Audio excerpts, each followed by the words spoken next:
যদি আপনি কখনো বুঝতে পারেন যে আপনার সন্তান তার মোবাইল ফোনের যে চার্জারটি আছে সেই চার্জারটি দিনে কমপক্ষে 2 থেকে 3 বার চার্জ করছে, হোয়ারেজ তার মোবাইল ফোনে কোনো প্রবলেম নেই, তার চার্জারে কোনো প্রবলেম নেই, ইভেন সেই ব্যাটারিতেও কোনো প্রবলেম নেই, তাহলে আপনি ধরে নেবেন যে আপনার সন্তান ডিভাইস এডিকশনে আছে, ফোন এডিকশনে আছে। এটি হচ্ছে একটি অন্যতম লক্ষণ। আবার যদি কখনো আপনি ফিল করেন যে আপনার সন্তান আগে যেভাবে আপনার সাথে কথা বলতো, আপনার সাথে ইন্টারাকশন করত,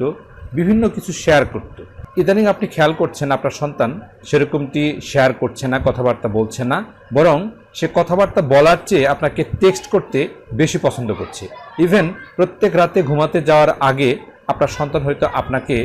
আল্লাহ হাফেজ, গুড নাইট এগুলো বলে যেত, কিন্তু ইদানিং সে তার রুম থেকেই আপনাকে মেসেজ করছে। তাহলে আপনার বুঝতে হবে